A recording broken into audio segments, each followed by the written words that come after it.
Baik, Romo, Suster, Buder, Frater, Bapak Ibu semua. Saya kira cukup jelas ya apa yang disampaikan oleh Pak Menteri, maksud dari POP, tujuannya, dan lain-lainnya. Saya tidak akan mengulas itu, tapi ada baiknya saya usul kita masing-masing tidak harus semua yang berkenan, dan saya harap ada yang berkenan, menyampaikan ya semacam statement, semacam sharing pemahaman, sharing spirit setelah mendengar pidato Pak Menteri atau sharing niat-niat baik. Oh, sebaiknya kita begini, seperti apa yang disampaikan oleh Romo Karolus tadi pagi, pertanyaan kita sebaiknya besok kemana? Nah, Buder Martin, kita baru akan mulai, ya.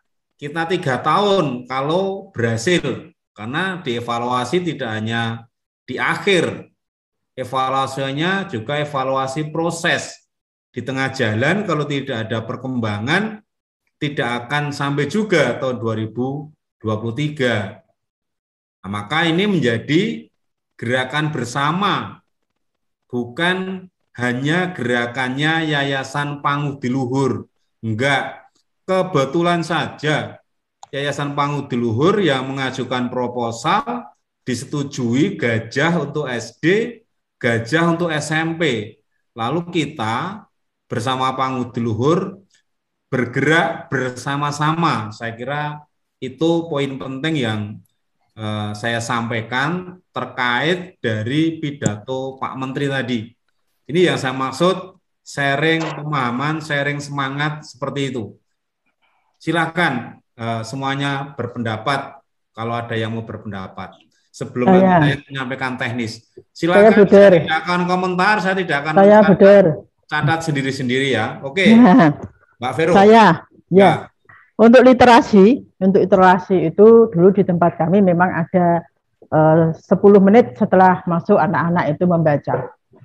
Lalu bergeser karena kita punya library, jadi aplikasi untuk perpustakaan, karena di sini ada TK, SD, SMP, SMA, SMK, lalu memang ada ruang sendiri, TK ada ruang sendiri, SD ada ruang sendiri, SMP ada ruang sendiri.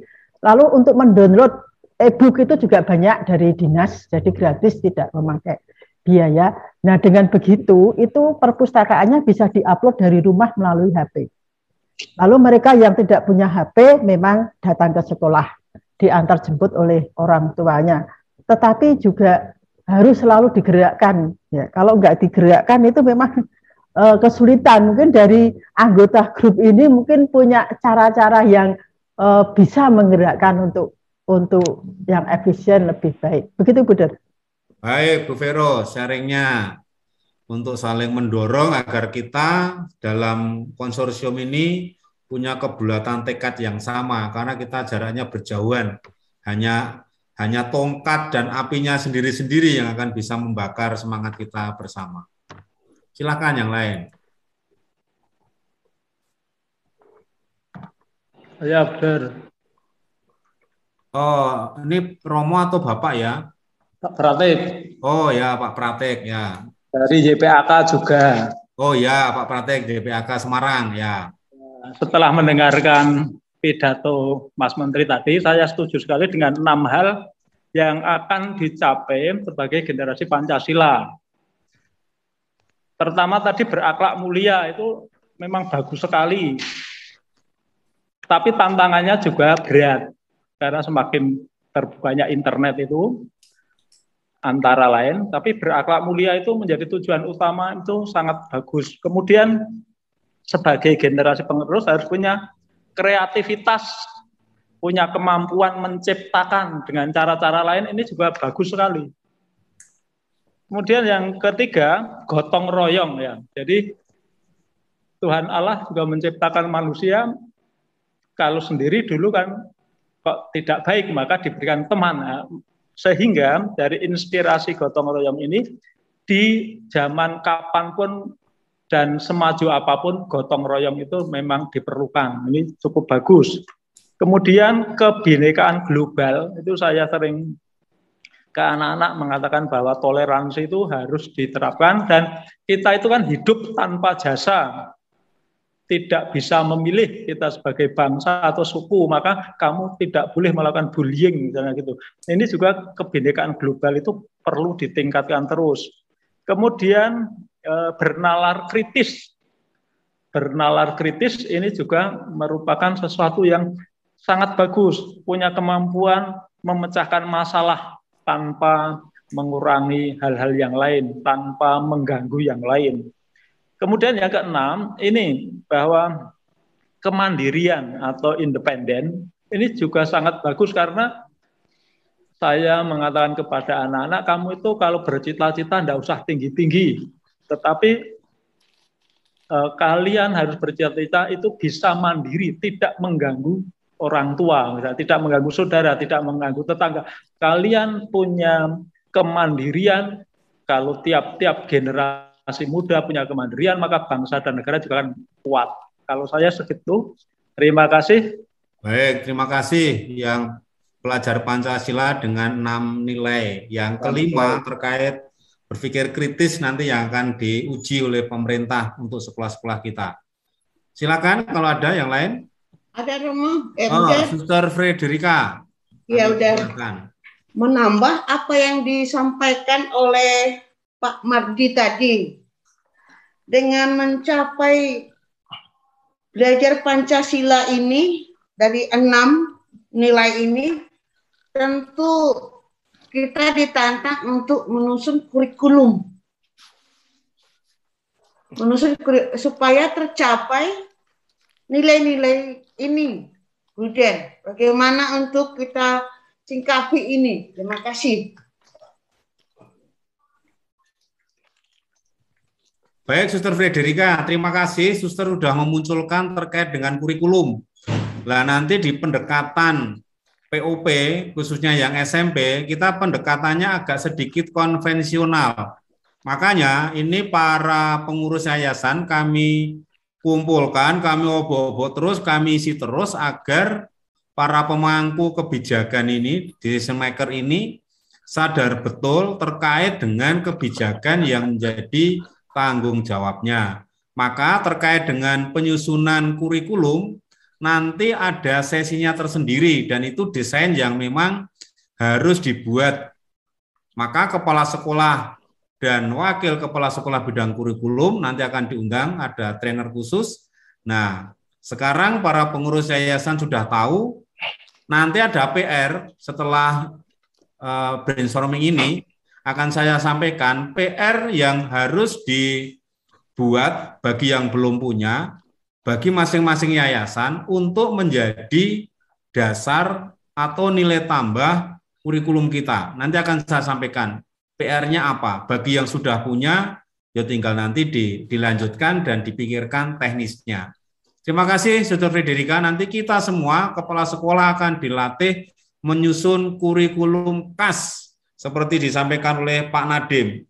Guru yang kreatif itu kan guru yang mampu mengajar sesuai dengan level masing-masing anak.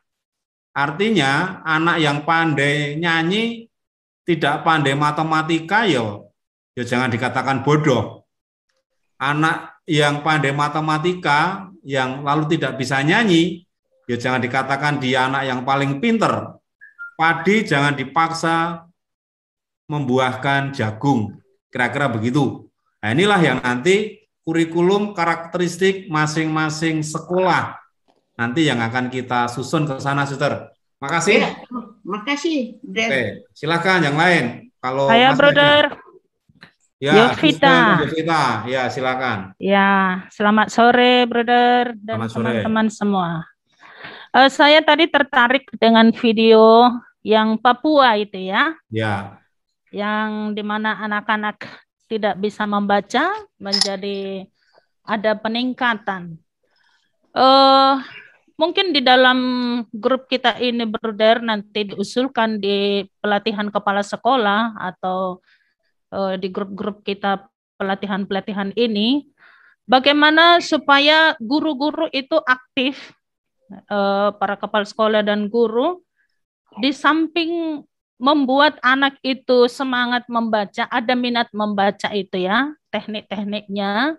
Tapi yang paling tertarik saya yang di kebun dalam tadi, SD itu juga, guru-guru membuat buku sendiri ya, dengan menempelkan foto-foto sekolahnya, foto-foto anak didik dan guru-guru. Sehingga senang mereka membuka buku itu dan ada minat untuk membaca. Dan ini menjadi meningkatkan kemampuan anak membaca dan bisa menjadi hebat mereka ya, menjadi kebiasaan baik ya, untuk mereka terus membuka buku, membaca.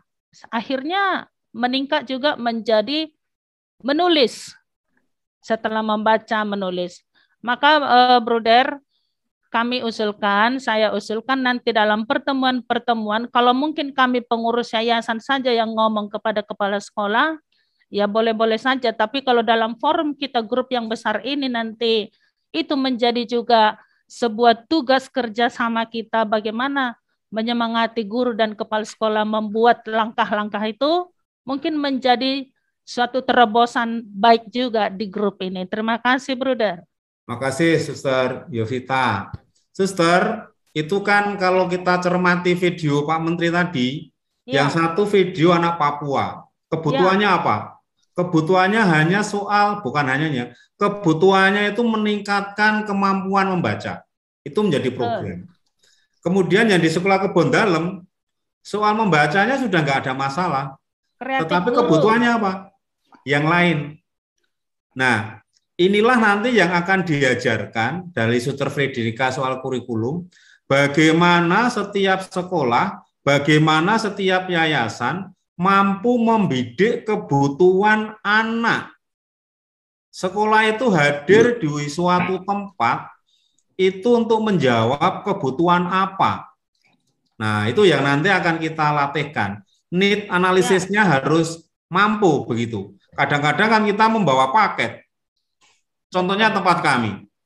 Jelas-jelas sekolah kami itu suatu sekolah internet jarang, nggak ada kok pelatihannya terkait PJJ dengan Office 365. Lah gimana mau jalan? Nah, itu kan nggak pas analisa kebutuhannya. Nah ini jadi kurikulum yang akan kita bangun nanti adalah berdasarkan kebutuhan masing-masing. Ya, kita tidak boleh membandingkan mutu sekolah antar sekolah sendiri. Mana anak Papua tadi? Bisakah dibandingkan dengan anak kebun dalam soal mana yang berkualitas? Nggak bisa. Kita nggak boleh membandingkan begitu. Anak Papua kebutuhannya baca tulis. Nah itu saya kira nanti konsep yang akan kita bangun di dalam POP ini. Ya, kita jangan terjebak paradigma kita yang ini bagus. Ya untuk siapa bagus itu? Makasih, Studi Vita. Jadi dasarnya adalah need analisis ketajaman kepala sekolah dan dukungan yayasan. Begitu, ini penting. Jangan sampai nanti kepala sekolah mau kreatif, yayasannya nyambung. Apa-apa ini, habisan uang. Nah, nggak jadi kan. Nah, itu kebanyakan, maaf. Kebanyakan yayasan-yayasan yang orang-orang hebat ini tidak nyambung dengan lapangan, tapi merasa hebat. Sementara punya kewenangan mengambil keputusan. Sering terjadi konflik antara lapangan dengan pemangku kebijakan. Makanya pengurus yayasan ini berkali-kali kami kumpulkan karena para romo suster buder yang paling berkuasa di yayasan masing-masing ini jangan sampai menjadi penghambat utama dari proses kemajuan. Itu suster nanti. Makasih. Saya Bruder. Ini siapa ya? Oh, Romo Kris ya. Ya. Selamat siang, Bruder. Ya, saya Pastor Kris. Memang tidak bisa menyamaratakan semuanya ya. Tapi kalau kita ikuti yang tadi, sebenarnya ada yang dasar. Nanti untuk mengukur, katakanlah dulu dengan segala kebutuhan-kebutuhan tadi, ada yang standar untuk mengetahui sampai di mana perkembangan anak kita itu sebelum tes dan sesudah tes. Dan juga seperti yang dibuat pemerintah ini sekarang, walaupun monitoring itu kan AKM-nya yang mereka buat ini, ada pengetahuan dasarnya. Jadi kalau untuk mengukurnya, ya memang dari desa ke kota macam berbeda barangkali tingkatannya, tapi yang paling dasar barangkali harus dibuat juga untuk penilaian itu. Kan untuk mengetahui kalau kita nanti perkembangan kita kan memang dari karakternya. Mungkin tuntutan karakter bisa sama, tapi tuntutan akademiknya mungkin berbeda-beda. Jadi kalau kita nanti membuat suatu asesmen, sudah harus beda dari sekolah yang satu ke sekolah yang lain. Kalau melihat kebutuhan sungguh dari kebutuhan sekolah, ya. Jadi mungkin secara akademik mungkin harus dibuat yang standar, tapi mungkin dari karakternya mungkin bisa beda-beda sesuai dengan budaya setempat. Itu spontan yang tumbuh dalam pemikiran saya. Bagaimana kita mengembangkan sekolah ini memang dengan segala kekhasannya dari satu sekolah ke sekolah yang lain. Nanti kita memang ya kita paksa semua pandai berenang. Padahal di tempat itu dia di pegunungannya mandi pun jarang, tapi sudah kita paksa dia harus pandai berenang. Nah, jadi memang ya pendidikan ini serba kompleks sebenarnya. Ya, dari maka yang mengetahuinya bisa untuk mengembangkan itu ya kepala sekolah setempat dan guru-guru setempat.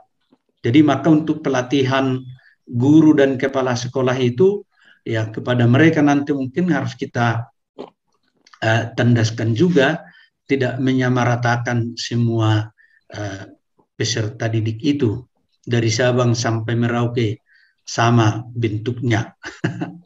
Ya, oke, begitu spontan yang muncul dari ya mendengar video itu, mendengar diskusi kita. Terima kasih, Der. Betul sekali, Romo Kris.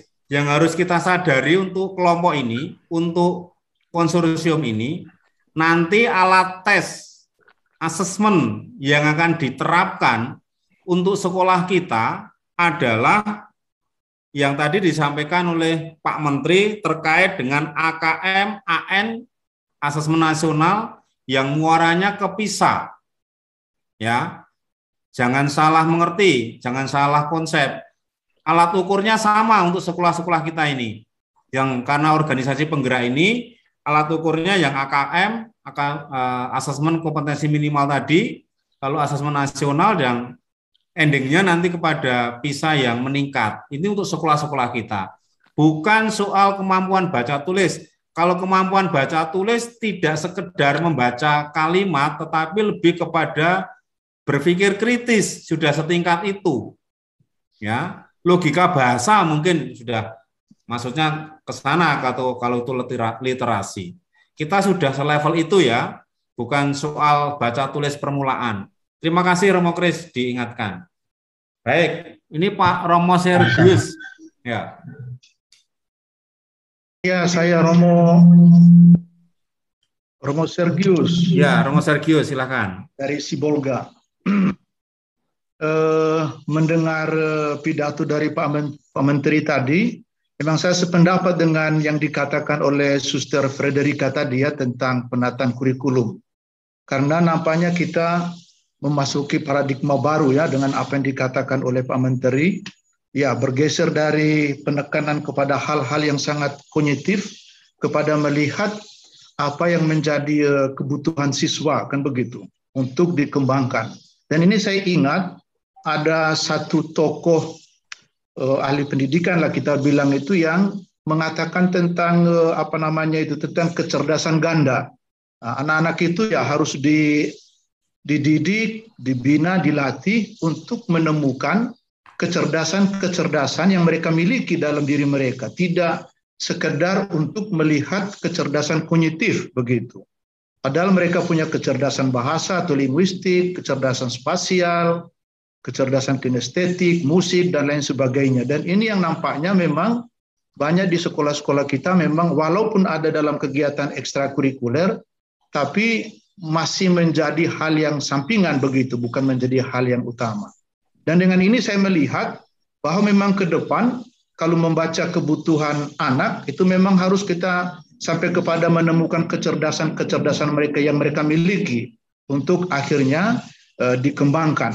Hanya memang saya tidak tahu persis apakah memang dalam PISA itu juga berkaitan dengan hal yang dikatakan tentang kecerdasan ganda ini atau hanya menekankan kepada yang kognitif.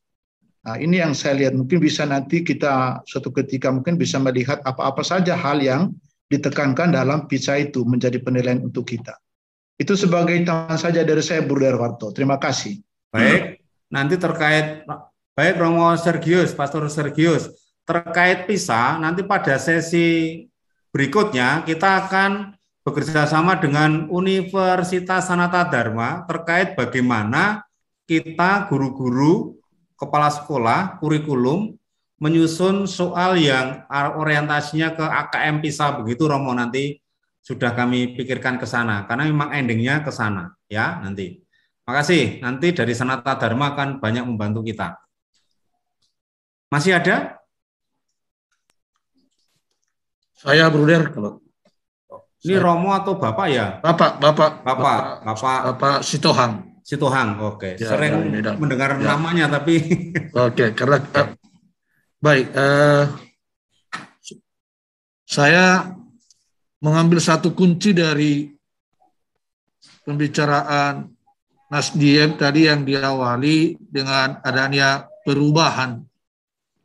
Sudah begitu banyak kurikulum-kurikulum yang kita alami di Indonesia ini dalam rangka peningkatan mutu pembelajaran. Sasaran utama sebenarnya adalah peningkatan kualitas guru mengajar.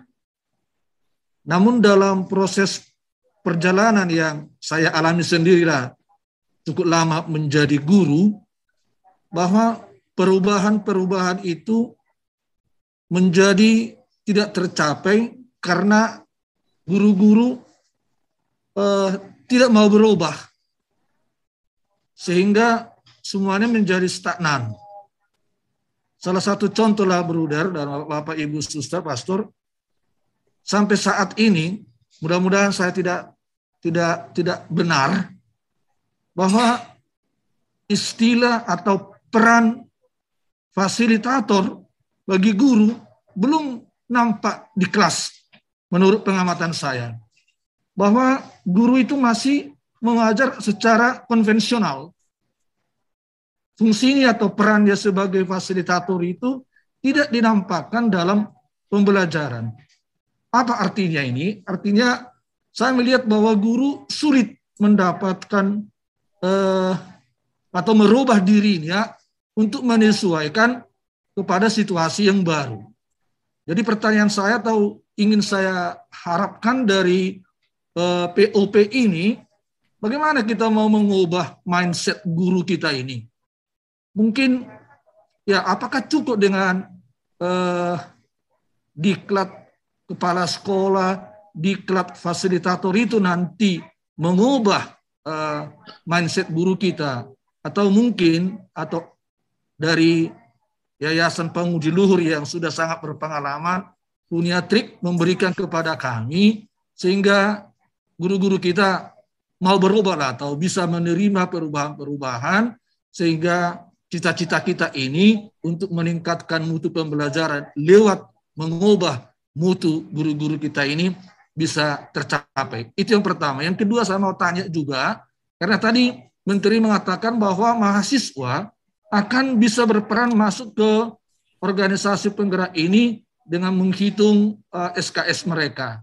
Nah, apakah ada persyaratan tertentu nanti sehingga kita sebagai pelaksana di sekolah kita tidak hanya menerima saja begitu para mahasiswa ini. Adakah kualifikasi yang harus kita jaminkan kepada para mahasiswa ini supaya bisa nanti diterima di sekolah kita? Demikian dulu, Bruder. Terima kasih. Ya, Pak Situhang, baik ini perlu saya tanggapi sedikit. Terkait guru yang sulit berubah, saya kira ini hampir terjadi di mana-mana ya. Tapi mungkin nanti dengan desain kurikulum yang akan kita buat dan PR yang tadi saya sampaikan, yang harus dibuat oleh yayasan untuk bekal kepala sekolah dan waka kurikulum menyusun kurikulumnya. Intinya yang kami pikirkan ya Pak Situhang dan Romo, Suster, yang kami pikirkan dari Pangudi Luhur harus ada suatu nilai yang menjadi misi bersama. Ya, itu yang harus kita tanamkan menurut saya. Sehingga antara pengurus, mungkin kalau kongregasi atau keuskupan, ya antara keuskupan, pengurus yayasan, lalu para kepala sekolah, para guru, itu punya misi yang sama dalam pengelolaan sekolah. Kalau misi bersama itu dihidupi bersama, mungkin bisa mengurangi sikap-sikap mental yang tadi disampaikan Pak Situhang. Mungkin pengalaman kami begitu, nanti kita bisa berbagi lebih panjang. Terkait mahasiswa yang ikut di organisasi penggerak dan diakui 20 SKS, persyaratan diserahkan kepada ormas masing-masing. Kalau kita merasa mahasiswanya tidak atau kurang kompeten perilakunya dan lain-lain, ya tidak sesuai dengan visi sekolah kita, ya boleh saja kita tidak menerima. Sekali lagi tidak ada syaratnya. Syaratnya yang menentukan ormas masing-masing. Begitu. Baik, Bruder, terima kasih. Ya. Masih ada kah? Kalau tidak, saya teruskan di materi tindak lanjut ya. Oke, ini langkah yang akan kita buat yang berkali-kali saya ceritakan.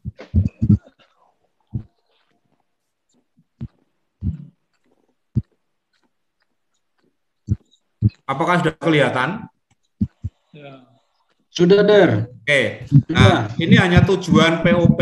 Ini tidak perlu saya ulas lagi. Ini tujuan POP, mengidentifikasi program, ini sudah lewat semua. Intinya, Yayasan Pangudi Luhur dari sisi pemerintah yang tadi disampaikan tadi, secara administrasi, secara bukti-bukti kegiatan, ini memenuhi syarat, dianggap atau dinilai memiliki pengalaman dalam konteks peningkatan kompetensi pendidik dan tenaga kependidikan. Mungkin waktu itu yang dilihat adalah setumpuk laporan pengalaman kami mengadakan penguatan kepemimpinan sekolah. Jadi calon-calon kepala sekolah kami didik dulu selama setahun, 4 pertemuan selama setahun, beberapa tahun, lah itu mungkin itu yang dilihat. Mungkin juga secara finansial, pelaporan, audit internal, eksternal, dan lain-lain dilakukan terus. Itu mungkin yang menyebabkan dari sisi keuangan dan pengalaman dianggap baik. Kalau Yayasan Romo Buder Suster ikut pun mungkin juga banyak yang memenuhi syarat ya, kebetulan saja. Nah, karena ini model programnya, ini yang tadi saya katakan, kegiatan implementasi modal program Luber itu literasi unggul berkarakter kepada semua pihak. Nah, yang dimaksud Luber ini harus masing-masing yayasan punya nilai-nilai yang menjadi ciri khas. Kalau di Keuskupan Agung Semarang itu dulu Romo Ignatius Suharyo, Uskup, meminta agar masing-masing yayasan itu punya ciri khas. Lalu masing-masing merumuskan, kalau di Pangudi Luhur ada pembelajaran kepangudiluhuran. Kalau di Marsudiri ini ada pelajaran kemarsudirian. Di yayasan-yayasan yang lain saya juga banyak mendengar, ya itu yang mungkin SFD, apakah ke SFD-an, dan lain-lain. Ini yang tadi saya sampaikan, bagi yayasan yang belum memiliki nilai-nilai khusus, nilai-nilai khas di yayasannya, ini yang wajib untuk dirumuskan sebelum kepala sekolah dan wakil kepala sekolah bidang kurikulum kami undang untuk mengikuti diklat atau workshop. Karena kalau tidak ada nilai-nilai khasnya, kepala sekolah dan waka kurikulum nanti akan mengalami kesulitan.